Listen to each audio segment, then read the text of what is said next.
Hello students, welcome to the channel of Vedant classes. मैं Keval sir और आप सभी को जय श्री कृष्ण। आज हम शुरू करने जा रहे हैं एक नई सीरीज, ठीक है, class 10th chapter number 12 that is area related to circle. तो आज हम उसकी सीरीज को स्टार्ट करने जा रहे हैं। तो एरिया रिलेटेड टू सर्कल बहुत ही अच्छा सा मैथमेटिक्स का टॉपिक है, ठीक है, इन फ्यूचर भी आपको बहुत ही काम आएगा वो ऐसा टॉपिक है।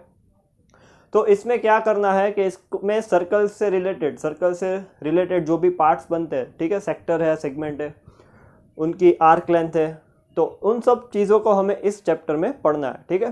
तो चलिए आज अभी बेसिक इंट्रोडक्शन से हम स्टार्ट करते हैं इस चैप्टर को। Chapter number 12 that is area related to circles. Okay, बहुत ही बढ़िया चैप्टर है ये। तो चलिए स्टार्ट करते हैं। सबसे पहले हम देखते हैं इसका बेसिक टर्म्स। इस चैप्टर से रिलेटेड, इस चैप्टर से जुड़ी जो भी बेसिक टर्म्स है सबसे पहले उसको देखते हैं हम। उसमें सबसे पहली चीज़ है arc. First thing is arc. मान लो कि ये सर्कल है, ठीक है, इसका सेंटर यहाँ पे ओ। यहाँ से अगर इसको कट करो तो आपको दो पार्ट्स मिलेंगे, right. You will get the two parts, one part will be like this और दूसरा पार्ट ऐसे होगा, ठीक है। ये जो पार्ट है ये पार्ट होगा माइनर आर्क और ये पार्ट होगा वो मेजर आर्क, ठीक है। तो दो पार्ट हो गए, तो इसको बोलते हैं माइनर आर्क, इसको बोलते हैं मेजर आर्क, ठीक है। फिर सेकंड थिंग इज सेक्टर। तो सेक्टर किसको बोलते हैं? सेक्टर यानी it will be like this. ये सर्कल है, तो अगर मान लो यहां से जो हमने कट किया था, राइट, मान लो यहाँ पे एक पॉइंट है ए, यहाँ पे एक पॉइंट है बी। ए ओ उसको जोड़ दो, बी ओ उसको जोड़ दो, ये रेडियस हो गया।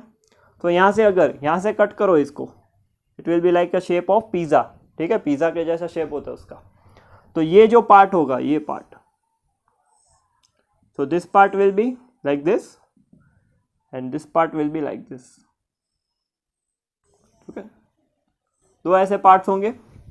अगर अलग करो तो यहाँ पे भी ए बी, यहाँ पे भी ए बी, ओ, इसका भी ओ। ये जो पार्ट रहेगा ये पार्ट होगा minor sector, this part will be minor sector. ये पार्ट जो है वो क्या है? मेजर सेक्टर, ठीक है। बड़ा रहा है वो मेजर, छोटा है वो माइनर। फिर थर्ड पार्ट इज सेगमेंट।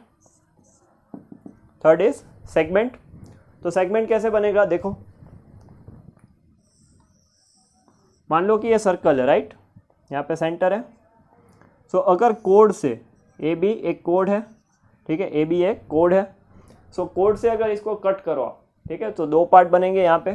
एक पार्ट ऐसे आएगा और दूसरा पार्ट ऐसे आएगा, ठीक है। अगर ऐसे दो पार्ट्स रहे तो ये छोटा पार्ट है वो क्या होगा? माइनर सेगमेंट, और ये बड़ा पार्ट है वो मेजर सेगमेंट। तो ये हो गया सेगमेंट, ठीक है, बढ़िया, आसान है बहुत। फिर next thing that is fourth one, semi circular region. Semi circular region, ठीक है। सेमी सर्क्यूलर रीजन में क्या होगा? बीच में से काट दो इसको, ठीक है, बीच में से। एक पार्ट ऊपर, एक पार्ट नीचे। तो यहाँ पे दो पार्ट बन रहे हैं, यहाँ पे दो पार्ट बन रहे हैं, और दोनों पार्ट क्या है? इक्वल है, दोनों पार्ट सेम है, right. This two regions are known as semi circular regions, ठीक है। दोनों सेमी सर्क्यूलर रीजन है। यहाँ पे इसको खोल दो ऐसे, ठीक है, ये जो रेडियस है उसको ऐसे एक्सटेंड कर दो, तो वो क्या होगा? सेक्टर हो सकता है ये। यहाँ पे देखो, अगर ये कोड है, longest diameter, that is longest chord, that is will be diameter. So यहाँ से longest chord that is diameter if passing through, so वो दो पार्ट में अगर डिवाइड करेगा तो भी सेमी सर्कुलर रीजन बनेगा. सो सेमी सर्कुलर रीजन है वो एक्चुअली उसको आप सेमी सर्कुलर सेक्टर या सेगमेंट दोनों कह सकते हो. ठीक है, it will be a sector और अ सेगमेंट. तो बेसिकली वो क्या है, दो हाफ पार्ट्स में डिवाइड हो चुका है ये सर्कल पूरा. ठीक है, तो उसको बोलते हैं हम सेमी सर्कुलर रीजन. बढ़िया, आसान है. तो ये सारी होगी basic terms, that is arc, sector, segment and semi circular region. तो हमें ये जो है यहाँ पे जो एंगल फॉर्म होगा, ठीक है, यहाँ पे जो एंगल फॉर्म होगा ऐसे, तो हमें इन सब चीज़ों के एरियाज निकालने हैं. हमें इस चैप्टर में यही लर्न करना है कि इन सब चीज़ों के हम, इन सब पार्ट्स के हम एरिया कैसे निकाल सकते हैं. बढ़िया, तो जल्दी से इसको कॉपी में नोट डाउन करो, इसका स्क्रीनशॉट ले लो, फिर हम आगे देखते हैं. चलिए तो आगे देखते हैं. Basic equations.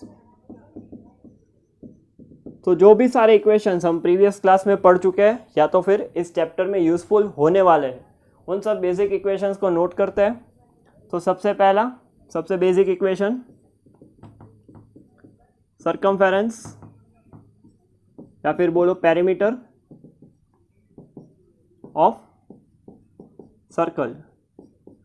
तो क्या होगा फॉर्मूला, 2 पाई आर सर्कमफेरेंस या perimeter of circle. So that will be 2 pi R. Second equation is area of circle, so that will be equal to pi r square, that will be equal to pi r square. Okay. Third equation, area of triangle. So सबसे general formula triangle का क्या होगा, area of triangle, so that will be half base into height या फिर altitude. ठीक है, so that will be area of triangle. फिर next एक इक्वेशन जो बहुत काम आएगा इस चैप्टर में, that is area of equilateral triangle. So area of equilateral triangle कितना होगा, that will be equal to √3/4 a square, where a is a side. ठीक है, इक्विलेटरल ट्राइंगल की तीनों साइड सेम रहती है, तो उसका एरिया क्या होगा, √3/4 a स्क्वायर. ठीक है, फिर क्लास 10 में जो ट्रिगोनोमेट्री है, राइट, तो ट्रिगोनोमेट्री है उसके थोड़े बेसिक कंसेप्ट्स, क्योंकि जब हम सेगमेंट्स लर्न करेंगे, ठीक है, तो सेगमेंट के केस में जब सम्स आते हैं, न्यूमेरिकल आते हैं, प्रॉब्लम सम होते हैं, तो उसमें जो 120 डिग्री वाला सवाल होता है उसमें ट्रिगोनोमेट्री का यूज़ आता है. तो मैं यहाँ पे थोड़े बेसिक ट्रिगोनोमेट्री के इक्वेशन लिख देता हूँ, जो आप याद कर लोगे आसानी से आप वो सवाल बना सकते हो. ठीक है, सो ट्रिगोनोमेट्री के रिलेटेड दो तीन इक्वेशंस है. First is sine theta, that is equal to opposite upon hypotenuse. ठीक है, और दूसरा है cos theta, so that will be equal to adjacent upon hypotenuse. ठीक है, सो ये कैसे इसको याद करोगे, ट्रिगोनोमेट्री 10th क्लास में राइट एंगल ट्राइंगल के लिए है. सो मान लो ये ए, ये बी और ये सी. ठीक है, अगर मान लो यहाँ पे थीटा एंगल है तो इसकी सामने वाली side it will be opposite. ठीक है, ये हो गया हाइपोटेनियस, और इसके बाजू में जो ये है, ठीक है, दैट विल बी एडजेसेंट. तो sine theta according to this diagram क्या होगा, that will be A B by A C, and cos theta according to this diagram, ठीक है, वो क्या होगा, बी सी अपॉन ए सी. आसान है, बहुत ईजी है. ठीक है, इन दोनों चीज़ों की हमें हेल्प होगी वहाँ पे. ठीक है, वहाँ पे ज़रूरत है. तो ट्रिगोनोमेट्री के अभी ये दो इक्वेशन अगर आपने लर्न नहीं किया तो ये दो इक्वेशन आप सिर्फ याद कर लो अच्छे से. ठीक है, और दो वैल्यूज़ है, those values are sine 60, that will be √3/2 and cos 60, so that will be equal to 1/2. Okay, so ये दो वैल्यूज़ और ये साइन थीटा और कॉस थीटा की डेफिनेशन है. ठीक है, इनको याद करना है. सो ये सारे बेसिक इक्वेशन हैं जो हमें इस चैप्टर में बहुत ही ज़्यादा काम आने वाले हैं. ठीक है, सो जल्दी से इन सारे बेसिक इक्वेशंस को अपने कॉपी में नोट डाउन कर लो, या तो फिर इसका स्क्रीनशॉट लेके बाद में लिख लेना. ठीक है,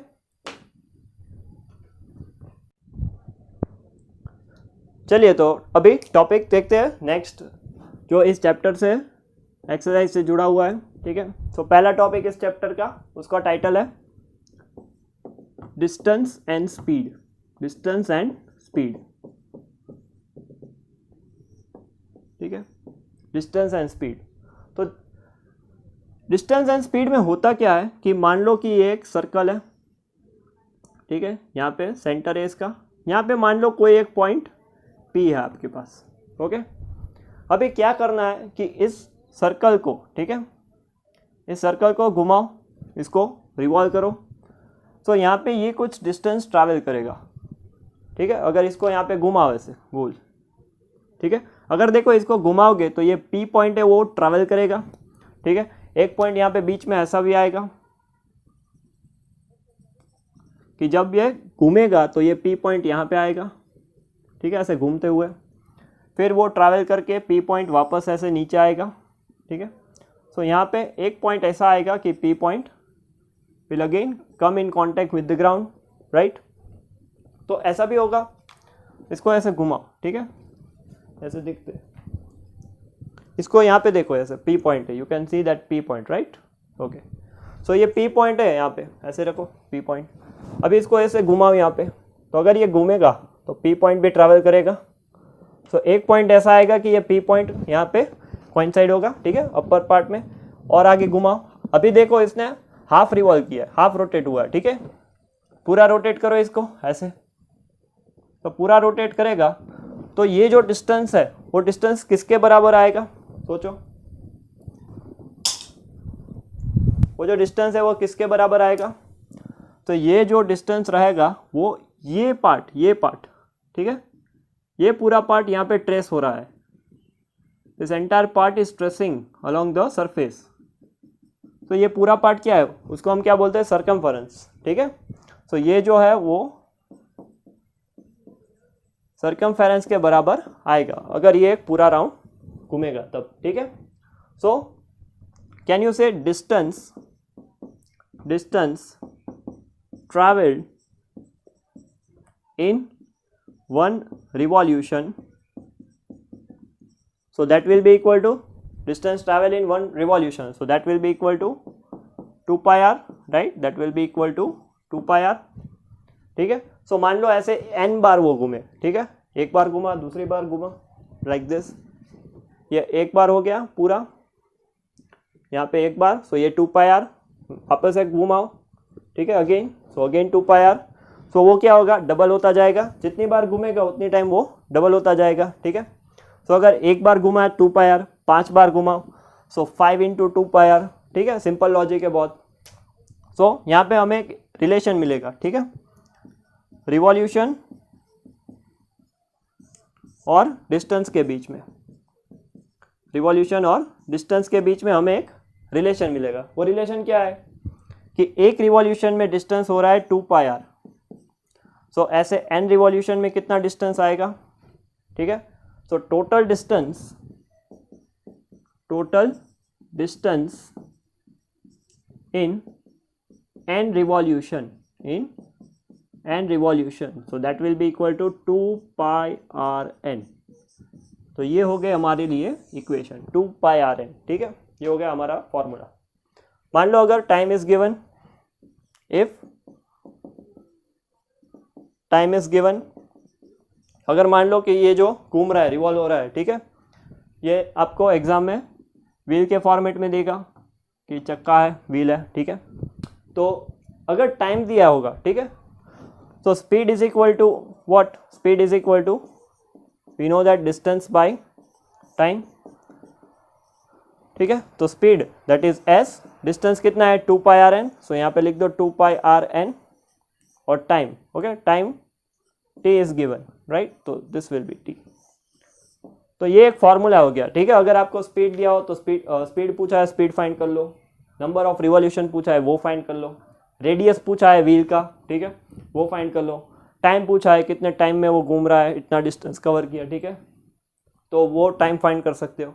तो इस रिलेशन से आप सभी चीज़ें कैलकुलेट कर सकते हो। तो एक नोट लगा लो, नोट क्या होगी, नोट है टेक केयर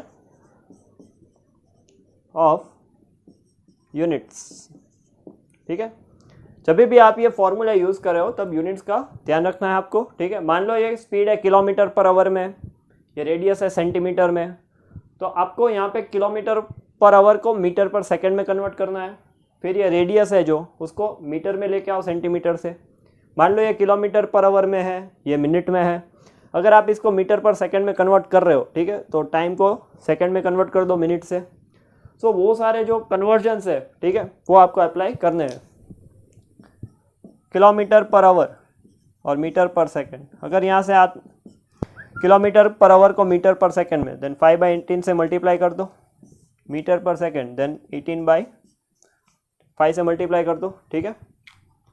सो ये कन्वर्जन्स है जो आपने प्रीवियस क्लास में लर्न किए हुए हैं, ठीक है। तो जल्दी से इसका स्क्रीनशॉट ले लो और इसे अपने कॉपी में नोट डाउन कर लो।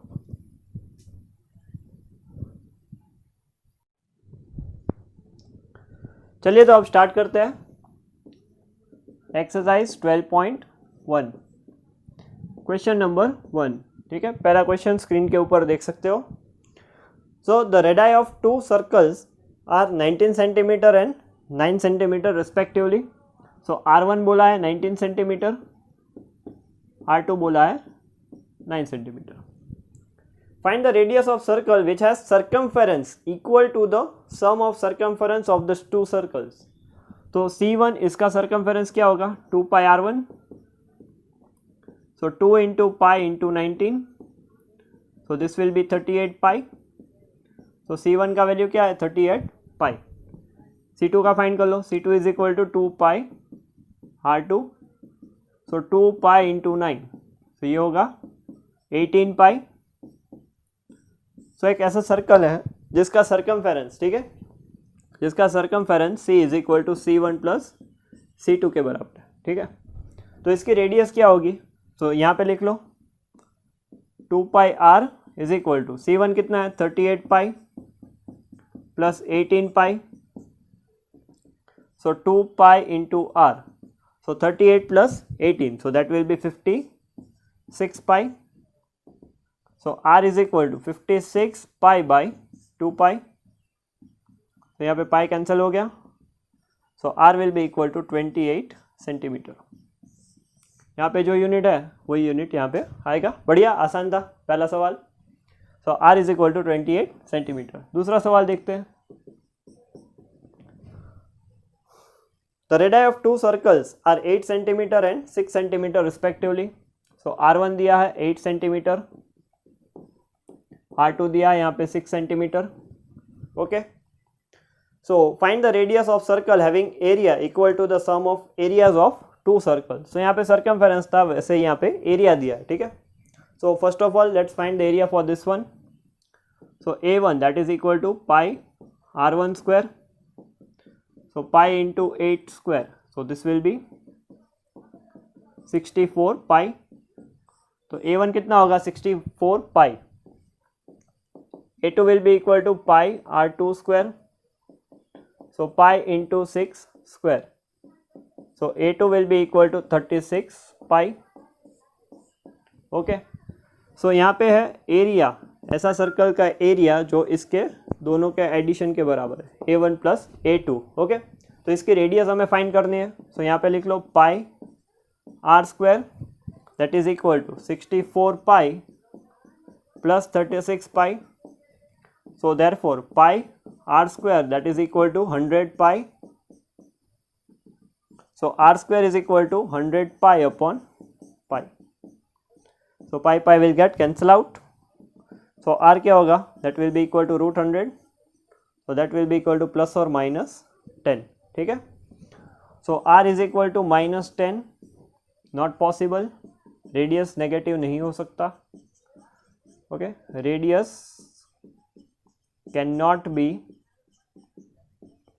be negative, ठीक है। so R is equal to 10 centimetre, ठीक है। तो इसका आंसर क्या आएगा 10 सेंटीमीटर। तो ये हो गया क्वेश्चन 1 और क्वेश्चन 2। जल्दी से इसको पॉज करके या स्क्रीनशॉट लेके अपनी कॉपी में नोट डाउन कर लो, फिर क्वेश्चन 3 को आगे देखते हैं।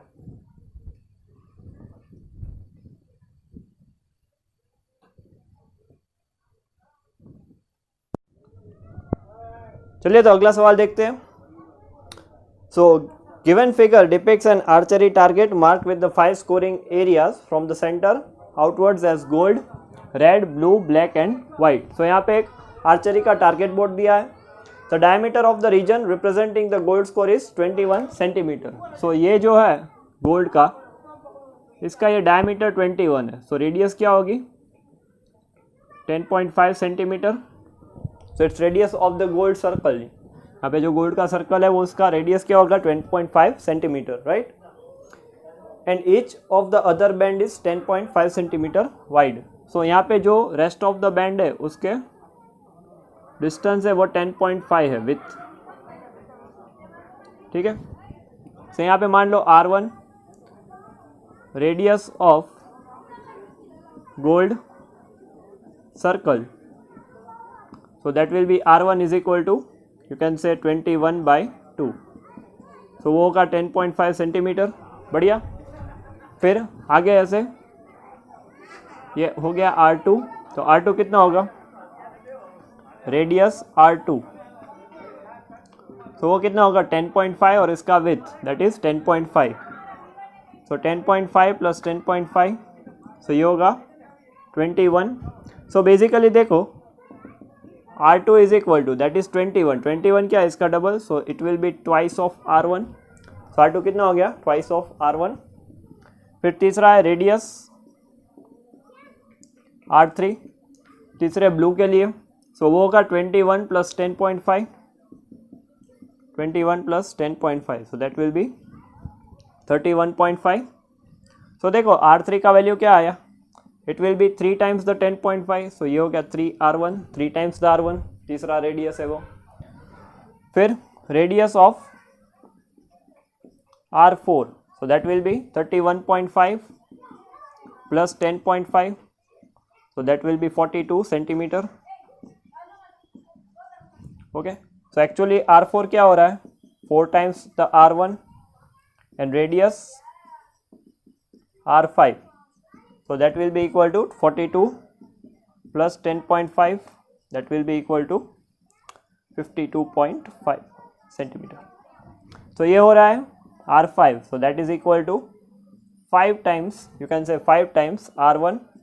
So यहाँ पे हमने सभी रेडियस के रिलेशन है जो gold red blue black white है. So उसकी सभी के रेडियस है उनको सबको R1 के टर्म्स में लिखा है. तो अभी 1 by 1 इन सब गोल्ड का रेड का ब्लू का ब्लैक का और वाइट का हमें एरिया निकालना है. तो चलिए देखते हैं कैसे निकालेंगे. सबसे पहले area of gold region. Area of gold region. So what will be its area. So that is very simple. A1 that is equal to pi R1 square. So pi R1 square. So R1 कितना है 10.5. सो 22/7 10.5 को लिखते हैं 105/10 105/10. तो इसका multiplication 22 10 into 11 so that will B 1105 का 25. तो 7 into 100. ठीक है.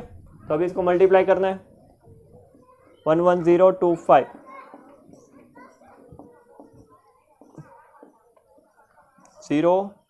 05022.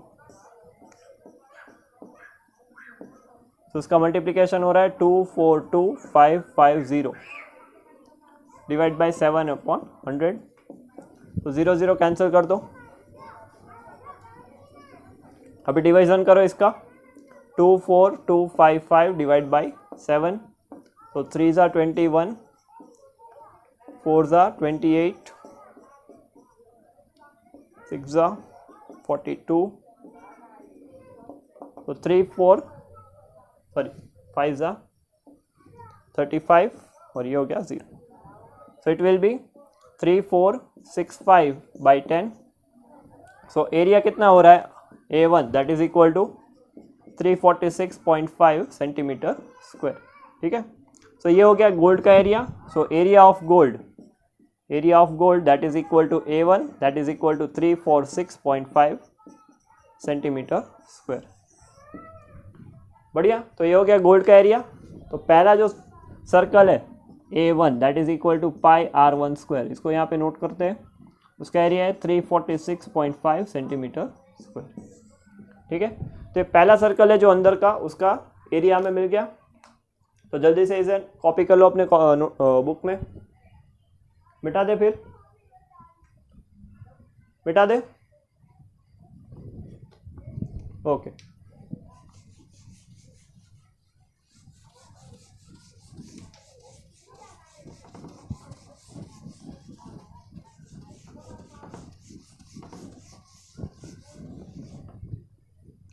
चलिए अब दूसरा एरिया फाइंड करते हैं। Area of red reason.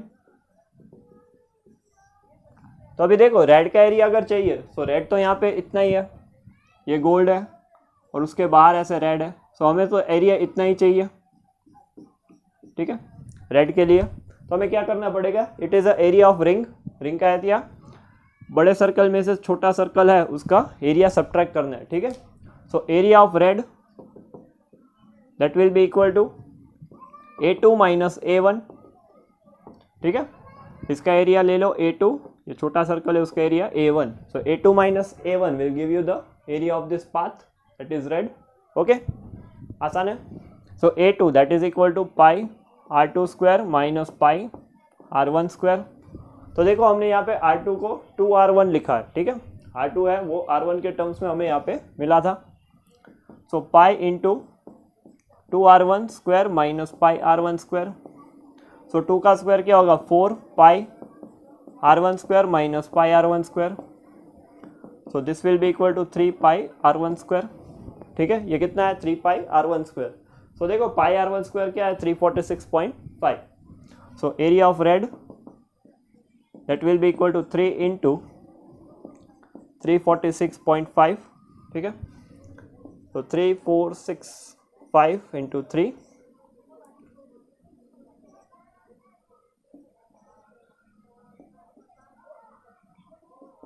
so ये होगा area of red region that will be equal to 1039.5 centimetre square.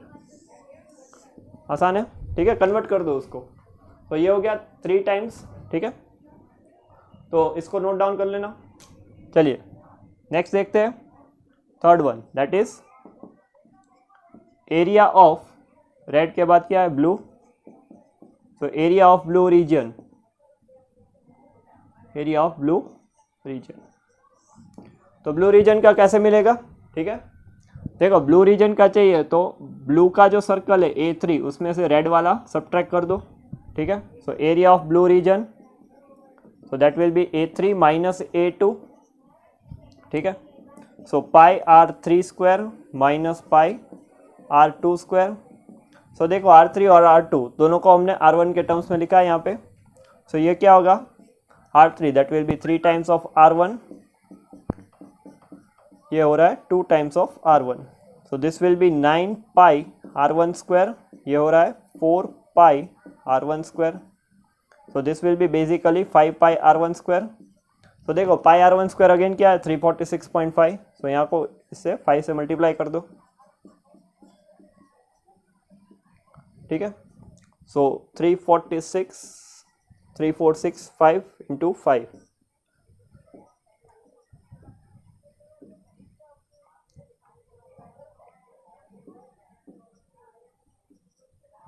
तो इसका क्या एरिया आ रहा है, एरिया ऑफ ब्लू रीजन यहाँ पे 17, 5 3 15 2 17। तो ये हो रहा है 1732.5 सेंटीमीटर स्क्वायर। तो this is the area of blue region. Perfect. Okay, तो जल्दी से इसका स्क्रीनशॉट ले लो या फिर इसे पॉज करके कॉपी में नोट डाउन कर दो। लिख लिया, नोट डाउन कर लो इसको। फिर आखिरी ब्लैक और वाइट का एरिया देखते हैं। ठीक है,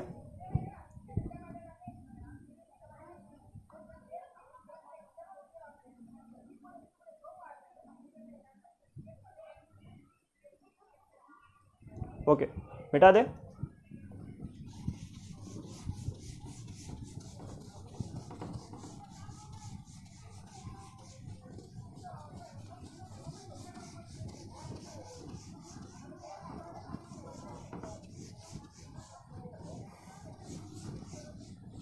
चलिए सॉल्व करते हैं आगे।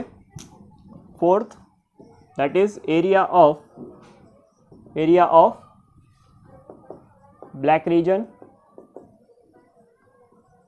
area of black region. So that will be area of black region. So that will be A4 minus A3.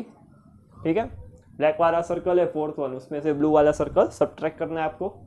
So A4 minus A3, so that will be pi R4 square minus pi R3 square. So R4 कितना है 4R1, तो यहाँ पे लिख दो 4R1 square minus pi 3R1 square. So 16 pi R1 square minus 9 pi R1 square. तो ये हो जाएगा 7 pi R1 square. तो इसका एरिया यहाँ पे 346.5. So area of black region, so that will be 3465 into 7.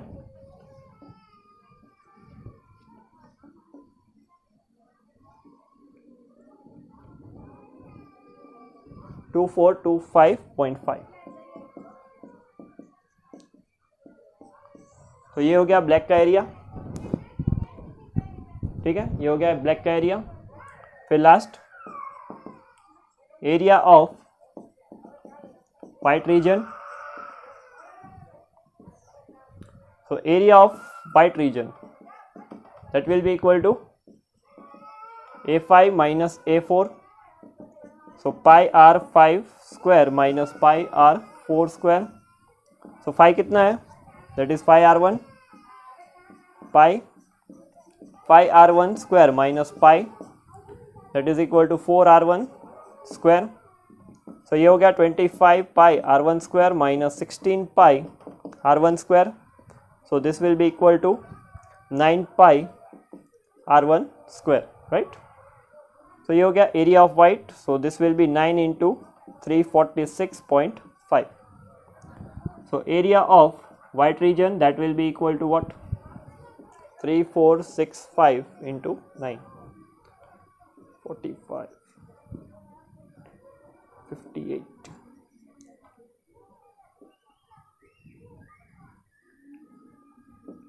Three one one 311.5 centimetre. तो ये हो गया वाइट का एरिया. ठीक है, सो जल्दी से इसका स्क्रीनशॉट ले लो, इसे अपने कॉपी में नोट डाउन कर लो. फिर क्वेश्चन 4 हम आगे देखते हैं.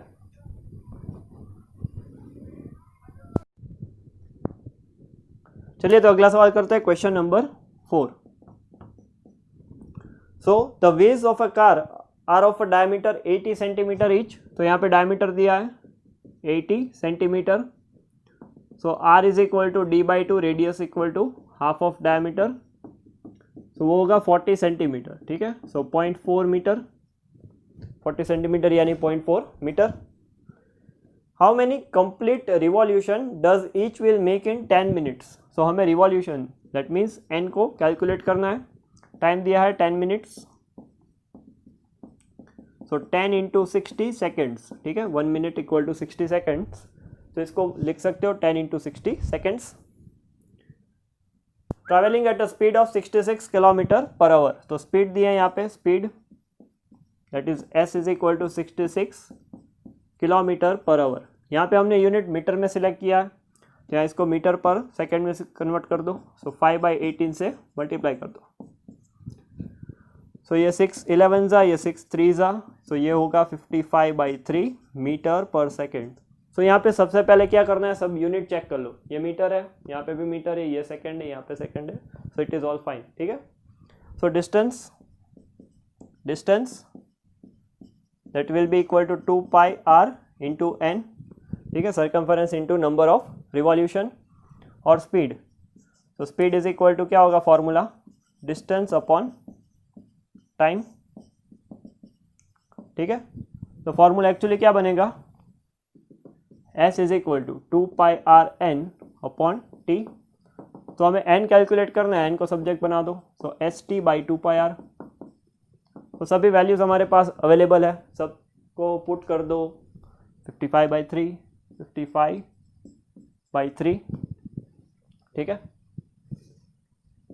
फिर टाइम कितना है, 10 into 60. फिर 2, पाई कितना है 22/7 और r दैट इज 0.4, सो 4 यहाँ पे लिख दो 10, ठीक है 0.4 यानी 4/10। क्लियर है? अभी इसको सॉल्व करना है सिर्फ। सो ये होगा 5 ज़ा, ये होगा 2 ज़ा, ठीक है 11 2 ज़ा 11 5 ज़ा, इसको मिटा दो 3 1 ज़ा 3 20 ज़ा, ठीक है फिर 2 1 ज़ा 2 10 ज़ा, यहाँ पे 2 1 ज़ा 2 5 ज़ा, इसको 2 से कैंसिल करो 2, ये 5 2 और ये 5। तो यहाँ पे क्या आ रहा है 5 इंटू 5 इंटू 5 इंटू 5 इंटू 7, ठीक है। So this is 5 raised to 4, so 625, ठीक है 25 का स्क्वायर हो जाएगा, 5 5 ज़ा 25 5 5 ज़ा 25 और 25 का square that is 625 into 7। So n will be equal to 625 into 7 4375, so n is equal to 4375. so this is the number of revolution, ठीक है। so number of revolution कितने हैं 4375, बढ़िया आसान था, ठीक है। यूनिट्स का आपको ध्यान रखना है, अगर यूनिट सही होंगे तो आसानी से आप कैलकुलेट कर सकते हो, बढ़िया। अगला सवाल देखते हैं, क्वेश्चन नंबर 5, ठीक है। अगला सवाल है बहुत ही आसान है। सो if the perimeter and the area of circle are numerically equal, ठीक है। So perimeter and area, perimeter यानी सर्कमफरेंस, सी लिख दो यहाँ पे, both are numerically equal, so 2 pi R that is equal to pi R square. So pi निकाल दो, यहाँ पे आर निकाल दो, सो रेडियस पूछा है, so R is equal to 2 units. So radius कितना आ रहा है 2 units, so that will be option A, बढ़िया। तो ये हो गया हमारा एक्सरसाइज 2.1 खत्म यहाँ पे, बढ़िया आसान था। तो जल्दी से इसका स्क्रीनशॉट ले लो, इसे अपने कॉपी में नोट डाउन कर लो और अच्छे से लिखना, ओके। सो आज का हम यहाँ पे लेक्चर ख़त्म करते हैं।